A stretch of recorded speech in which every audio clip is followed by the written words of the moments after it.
Much of humanity is driven by some combination of the desire to make a lot of money and the desire to be recognized, known, and remembered in some way, shape, or form long after their time here on Earth has come to an end.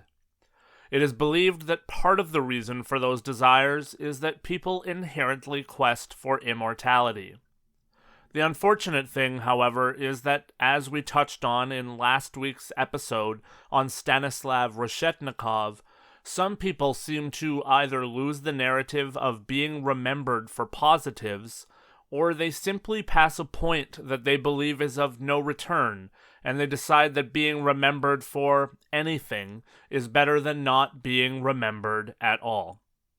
This week, we're going to look at a story of a young man who was known to be quiet, reserved, and mostly a shadow to those that he lived near and went to school with. His story is one of drug abuse, alcohol abuse, and complete boredom that led to what appeared to be a well-thought-out plan to commit an unthinkable deed, then throw an incredible party, and finally be remembered around the world. He did perhaps wind up with all of those things, but he will likely also spend the rest of his life in prison, and that too will always be a part of his legacy. Hello, my name is Lance, and welcome to episode 124 of Gone But Never Forgotten, Being Remembered for Parricide, the murders of Blake and Mary Jo Hadley.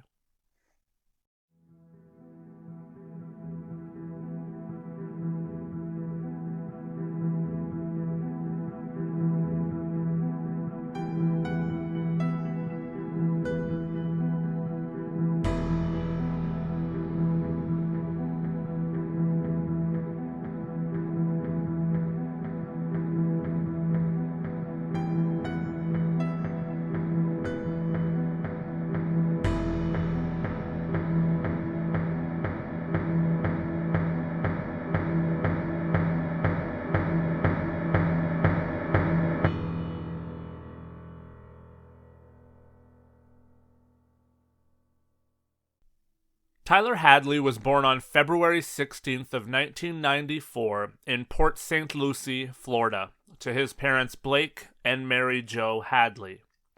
Blake and Mary Jo also had one other son, an older brother to Tyler named Ryan Hadley. From seemingly all accounts, Tyler and Ryan had a very stable and rather unremarkable upbringing, and everyone said that the family of four was very close. Blake and Mary Jo had moved to Port St. Lucie from Fort Lauderdale before the two boys were born so that they could be closer to Blake's parents, who lived in nearby Stuart, Florida.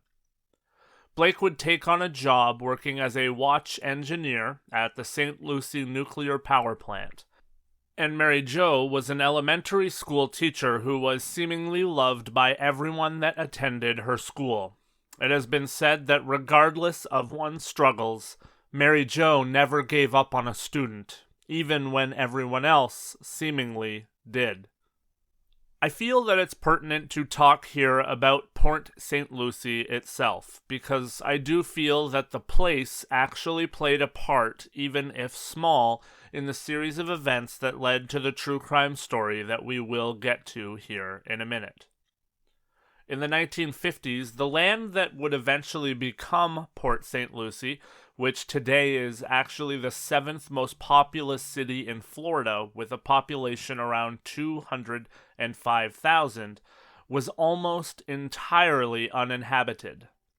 At that point, the area pretty much consisted of a fishing camp, a few farms and businesses, and not a whole lot more going on. The land itself was very swampy, and many believed that it was not, and would not, be suitable for large settlement.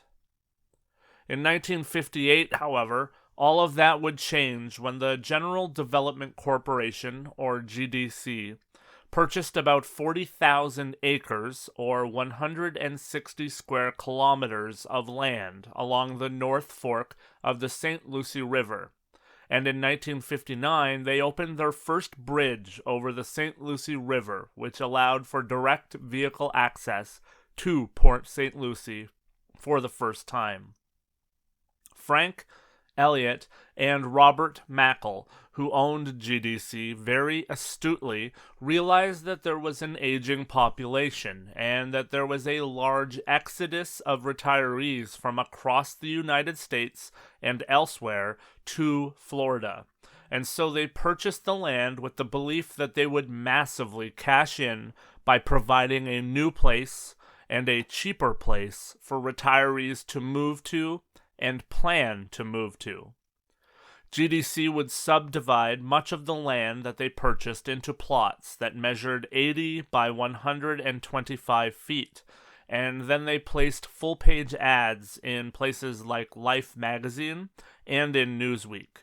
Then those ads promised that the area would fulfill the Florida dream.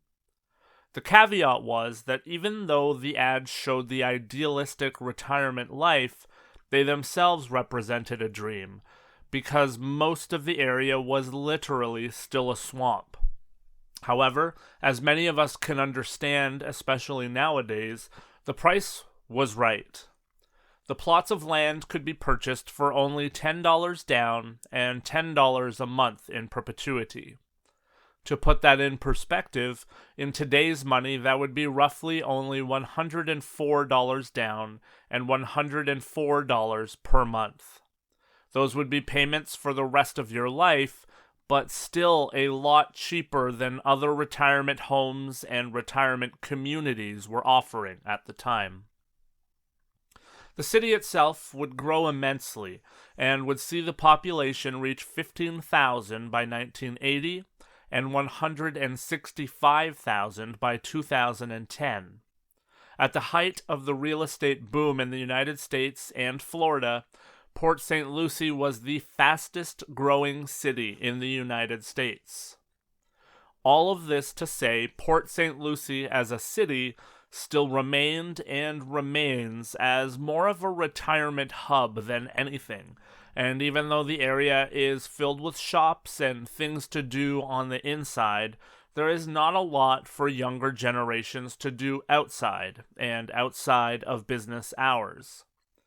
Port St. Lucie actually became a massive hub for marijuana grow-ops, and by extension of that, a lot of people who were involved in the drug trade. Port St. Lucie even started to become known as Pot St. Lucie, a little tongue-in-cheek, but also a very real look at how the city was seen by those living inside and outside of the city. Even though the city was essentially created and built for retirees, nowadays the demographics have indeed changed, even though the surroundings have not. As of the 2000 census, over 30% of households had children under the age of 18, and 25% of the population was made up of people under the age of 18. And so, as you can imagine, with parks that were off limits at night, neighborhood watches that were not afraid to call the police at a moment's notice, and a growing teenaged population, Port St. Lucie became known for house parties that were filled with a lot of partiers under the age of 21, and parties that had plenty of drugs and alcohol available for anyone that wanted to partake in those types of things. As I alluded to earlier, neighbors and friends of the Hadley family said that the Hadley family was seemingly always very close. Tyler would even stay up late often and wait for Blake to get off work on the night shift at the power plant, and the two would often be seen playing basketball for hours, often until midnight, and having a great time together. The family was also often seen having fun together in the family pool. However, as Tyler reached high school and his world opened up, people started to notice a change in Tyler. He got quieter, even though he had always been reserved, and he became much more unpredictable, and his entire demeanor was said to have changed. Friends would say that Tyler had a very strange personality in the sense that he could go from quiet to entirely too hyper in just a moment.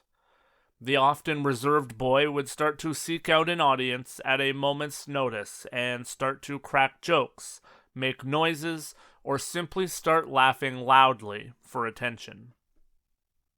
Friends said that Tyler started to smoke marijuana regularly in his freshman year of high school, and that parents started to restrict their own children from hanging around Tyler for fear that they would be influenced and would fall into the same traps that Tyler was seemingly falling into. One neighbor of the Hadleys said that she had tried on numerous occasions to also speak to Mary Jo about Tyler and his struggles, but seemingly for quite a few years Mary Jo lived in denial, even saying on many occasions that Tyler did not even do drugs, even though it was increasingly evident to seemingly everyone else around the family that he was. Tyler's descent seemingly continued from there, with him starting to delve into harder drugs and starting to skip school regularly.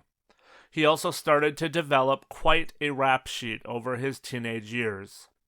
Tyler had been in trouble and known to police for using, buying, and selling drugs, and he had also been detained on numerous occasions for things like arson, vandalism, theft, and even aggravated battery.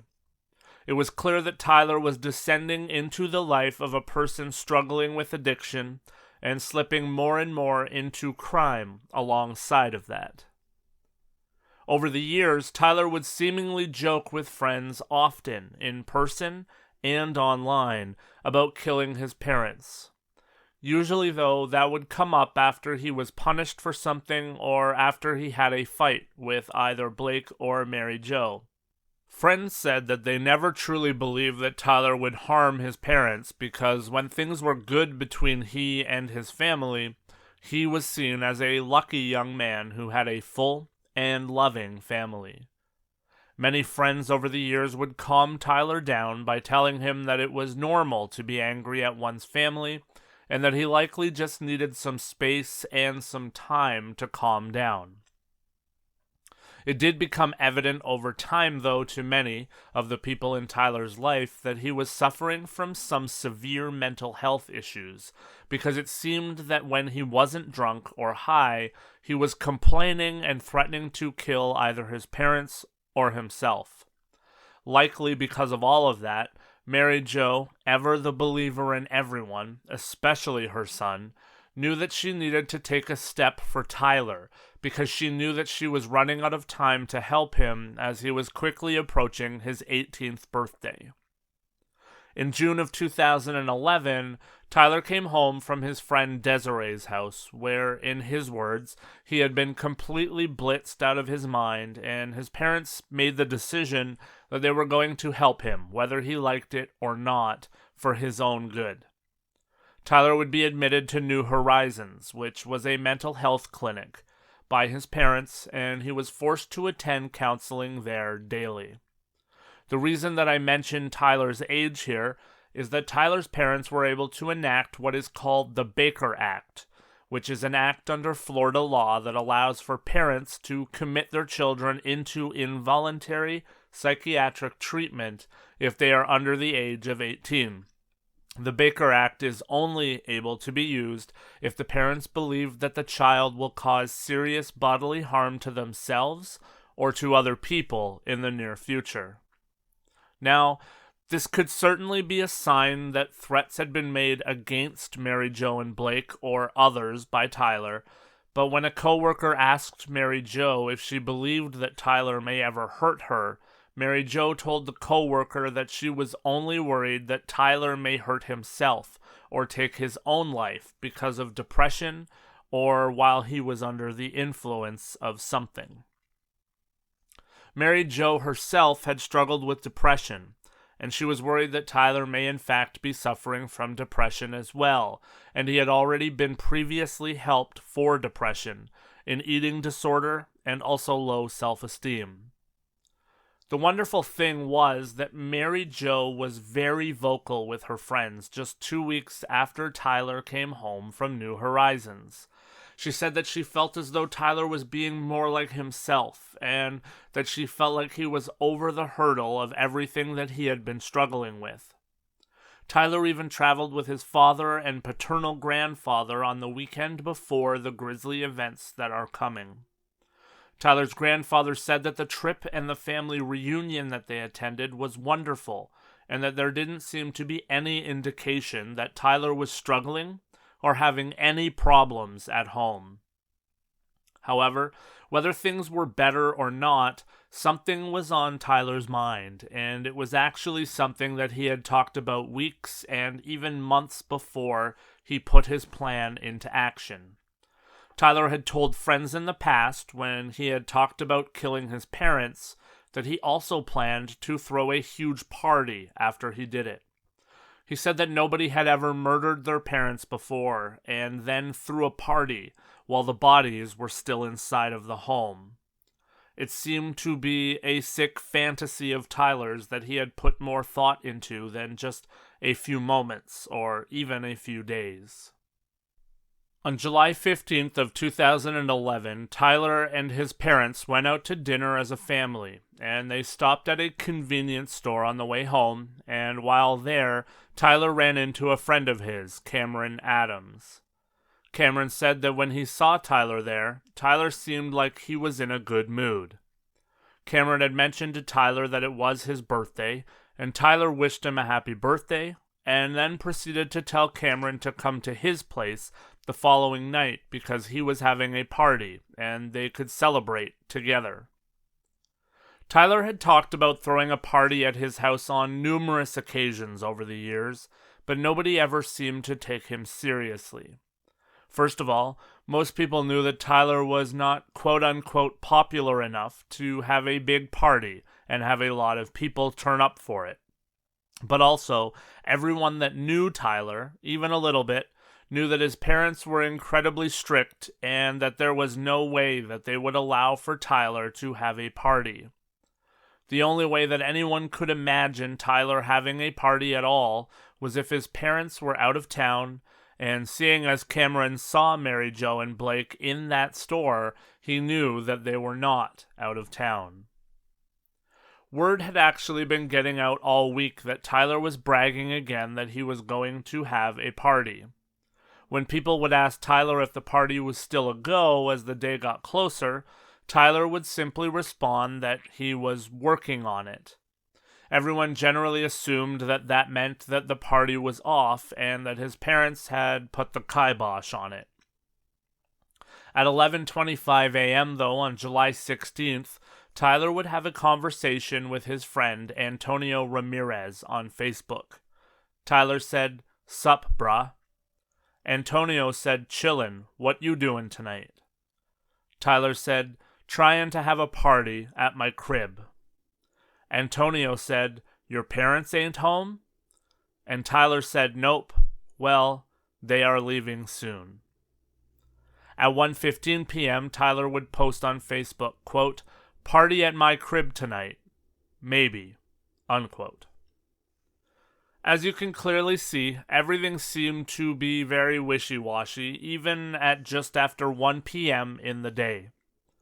Tyler clearly had the motions moving within his mind to have a party, and what he would need to do for that to happen, but everyone seemed to see through it, and figured that this was once again just Tyler being Tyler.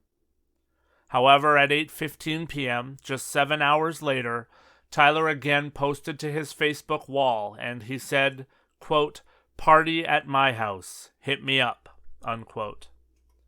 One of his friends messaged him and was shocked and asked Tyler what would happen if his parents came home. And Tyler responded by saying, quote, "They won't. Trust me," unquote.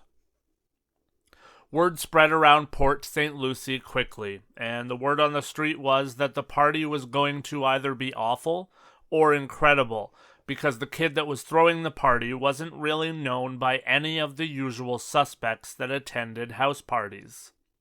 The real question was what had happened in the 7 hours between Facebook posts to go from complete uncertainty to certainty of a party. When Blake and Mary Jo arrived home in the afternoon on July 16th of 2011, Tyler would take his parents' phones to ensure that neither one of them could make a phone call for help once he started in on his plan. Then, just before 5 p.m., he would take 3 ecstasy pills, and he locked the family's Labrador into a closet because he believed that when he started to attack his parents, the Labrador would turn on him. He then listened to a song by one of his favorite rappers to hype himself up. He took the ecstasy because he was worried that if he was not on drugs, he would not follow through on his plan. Tyler then went into the garage and he found a claw hammer, and then walked into the family room at the home where Mary Jo was working on the computer, and he stood behind her for approximately 5 minutes, just watching her and thinking about what he was about to do. He then came right up behind Mary Jo and attacked her by hitting her in the back of the head with the claw end of the hammer. As he started to attack Mary Jo, she started to scream, and she started to scream asking him why. Hearing the screams of his wife, Blake, who was in the master bedroom, came barreling towards the family room, and he was completely unprepared for what he saw when he got there, as there was a grisly scene from Tyler attacking his mother. Blake and Tyler reportedly locked eyes for a long moment as Blake was clearly in shock, and then Blake also asked Tyler why he would do what he was doing. Tyler then said that he responded with, quote, "Why the F not?" And he proceeded to keep asking his father that question as he beat his father to death as well with the claw end of the hammer.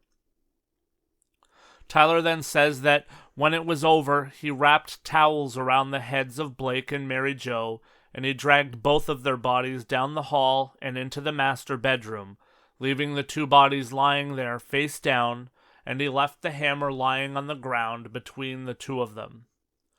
Tyler said that it then took about 3 hours for him to clean up most of the blood and gore that was left from the 2 attacks, and then he proceeded to bury the bodies of his parents under broken dishes, shattered glass, bloody towels, pillowcases, books, a coffee table, a mop, Clorox wipes, and an entire canister of coffee grounds. Tyler would later say that he threw all evidence and anything else that reminded him of his parents on top of their lifeless bodies in that bedroom.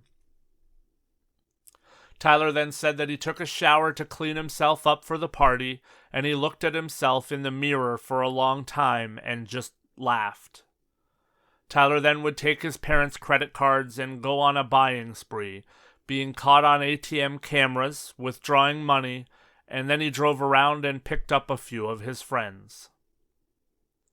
I don't know whether it's the fact that this was a young man who was not fully matured, or simply because he had done drugs on that day and a lot of drugs leading up to that day, but the total disregard with which he treated his parents and the way that he went about his day and his plans for his party without seemingly a second thought really rattles me.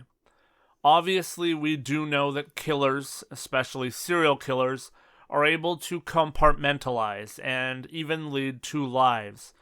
But this is a 17-year-old boy who committed 2 murders and seemingly just moved on with his life. The party really got started around 11 p.m. and a lot of people showed up. As mentioned, Port St. Lucie didn't have a lot going on a Saturday night, and so, as word spread, kids kept showing up. By about midnight, there were already about 60 kids inside of Tyler's house, and most of them admittedly didn't even know who Tyler was. However, that wasn't going to stop them from having a good time in a place that was open to the public. Inside of the house, bottles were broken, cigarettes were put out on the carpet, and everything was treated with complete and utter disregard. Tyler, for his part, didn't seem concerned at all with the destruction of the house. He was only overheard telling people to smoke inside the house and to stay inside the house because of fears that the neighbors would call the police and put an end to the party. Throughout the party, Tyler told a couple of people that he had killed his parents, and that was why he was able to have the party. But it seemed for the most part that these confessions were just disregarded as the weird kid looking for attention again and making up stories. However, other people did notice weird things like stains on the floor, and stains on the computer keyboard that were brown, and stains by the master bedroom of the house. However, most people just assumed that it was someone's beer or soda that had been spilled. These kids didn't seem to care too much about what was going on around them, just more happy to have something to do and somewhere to be on a Saturday night. Throughout the party, attendees even remembered a distinct smell, and some people were saying that they smelled dead bodies. When people asked Tyler where his parents were, he would give different answers, even when he didn't say that he killed them. He told one friend that they were on vacation in Georgia, and then told another person that they had gone to Orlando. He even told one friend that Blake and Mary Jo didn't even live in that house and that the house was his alone. At the peak of the party, there was roughly 100 kids partying, and ironically, the only time at the party that Tyler seemed to actually get mad about anything is when one of the kids brought a mailbox into the house and started to swing it around. Tyler yelled at the kid and told him that stealing a mailbox was a felony, and insisted that people put the mailbox back on the neighbor's yard where it was stolen from. Whenever I read things like this in research, it always blows me away. It's such a small thing, but imagine being consumed by the fact that someone stole the neighbor's mailbox while partying with 100 kids to celebrate the fact that you had murdered your family. I think that things like this really show how skewed the human mind can be. I understand that at this point, Tyler was consumed with the fear of the police coming and putting an end to the party, but man, when you put it into perspective, it's truly insane what goes through the mind of a killer.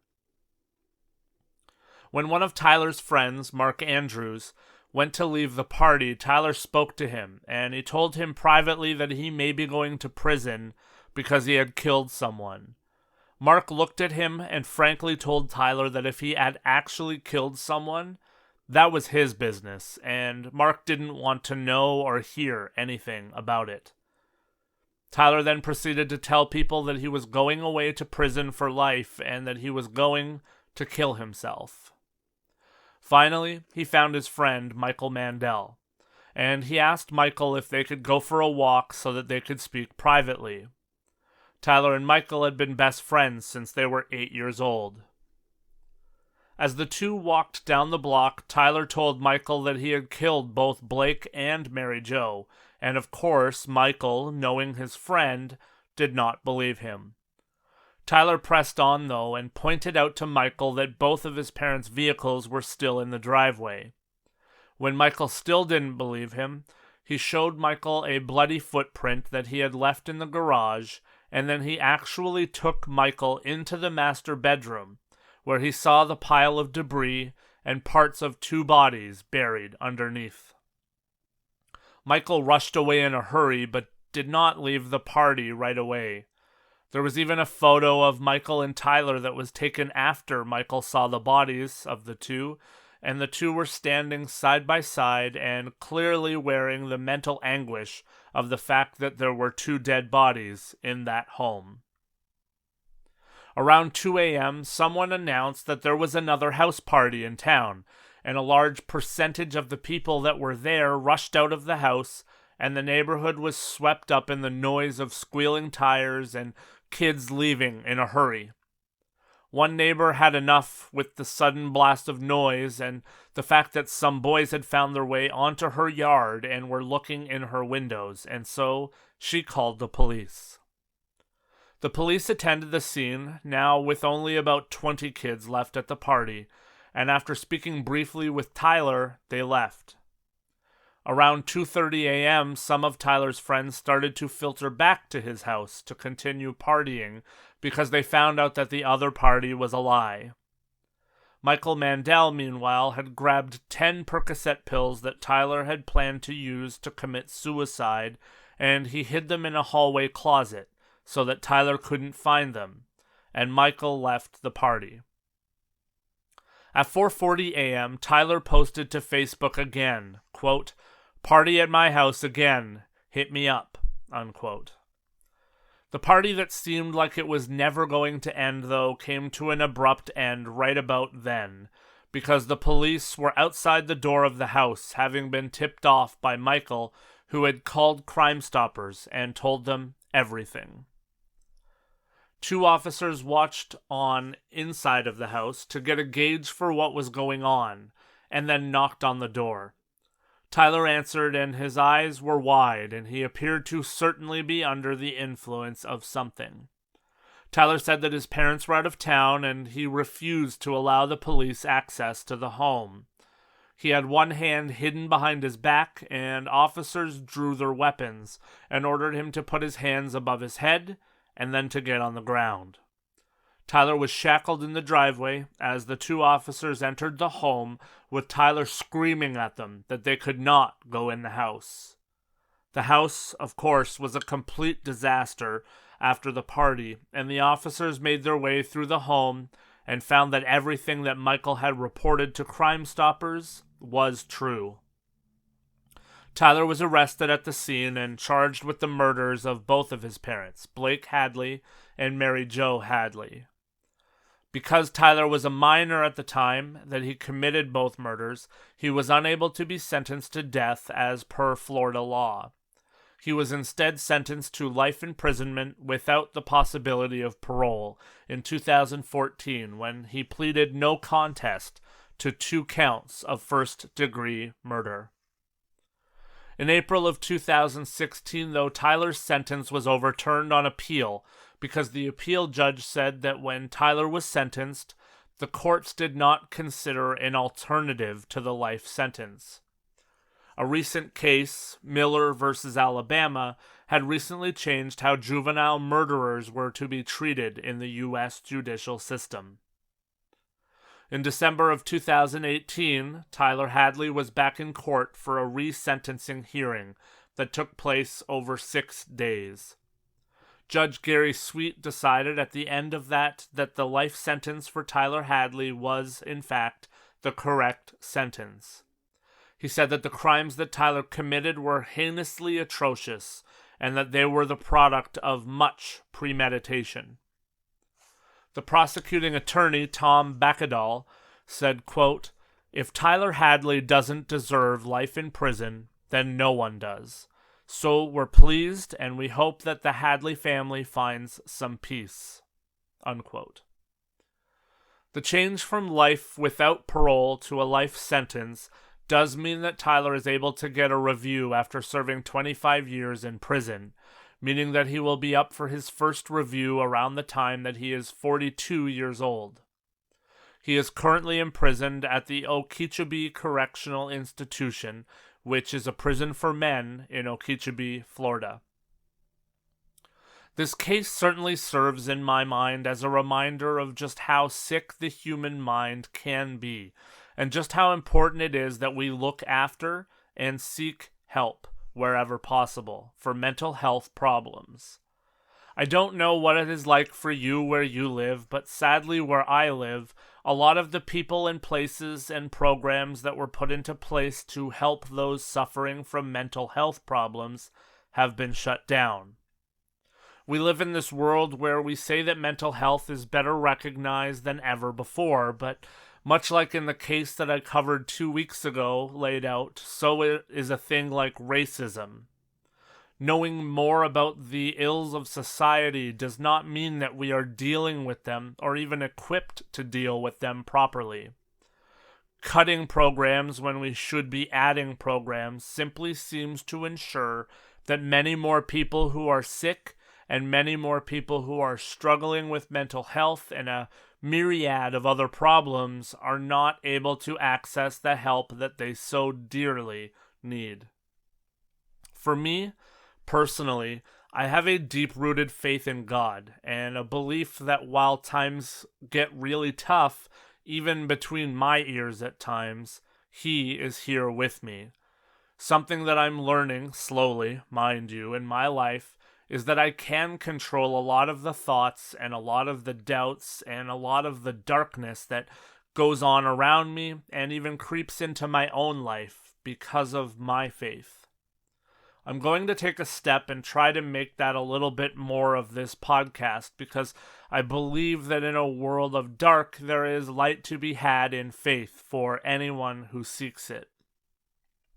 A verse that actually really resonates with me as I try to overcome the darkness on a day-to-day basis is found in 2 Timothy 1 verse 7 in the Bible, and it says, quote, "For the Spirit that God gave us does not make us timid, but gives us power, love, and self-discipline," unquote.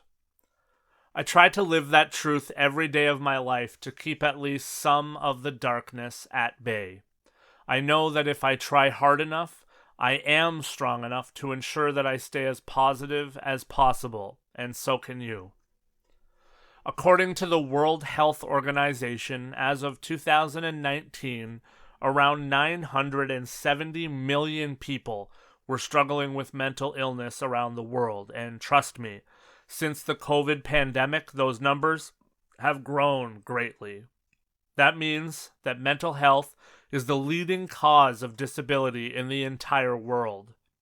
Here in Canada, almost 7 million people are suffering from mental health struggles, and 1 in every 2 Canadians have or have had a mental health illness by the time that they reach the age of 40. That is the real problem that is facing our society on a day-to-day basis, and yet we still point fingers, and we still don't offer help, and in the cases of many of us, we don't seek help if we can. We need to be better people. We need to protect ourselves, and that starts with our minds. We need to ensure that we are filling our minds with the right things. We need to ensure that we are filling the world around us with the right attitudes. And we need to get away from the downright anger that seemingly surrounds us in every single direction every time that we walk out the door. Change starts with one person, and I know that there are at least a few of you goners out there that listen weekly and who make it to the end of the episode, so please, be a part of the change and don't continue to fall into the pitfalls of the world around us. We can all be better, and we can all show people that we can be different.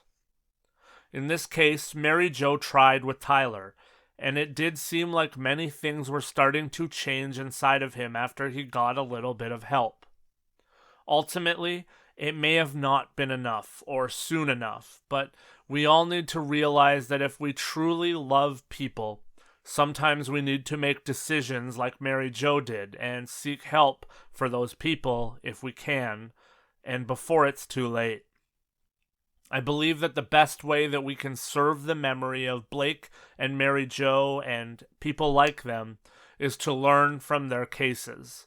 There are people around us, even our own children, who need help. If we can get that help to them, or at least try to help them realize that they need it, that is a win for everyone. And finally, as always, thank each and every one of you for listening to this podcast and for hanging out with me on a weekly basis. It gives me a reason to carry on, and it gives me a reason to keep doing this. Please don't forget to follow, like, share, rate, or review this podcast anywhere that you can, because all of that helps.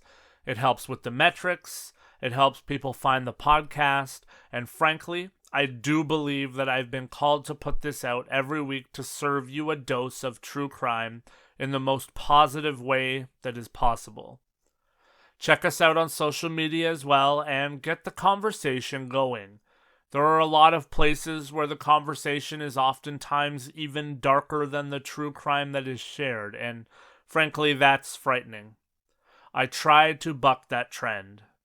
For now, I will stop preaching and wish you all the best for the week ahead. Thank you for listening. Take care and be better.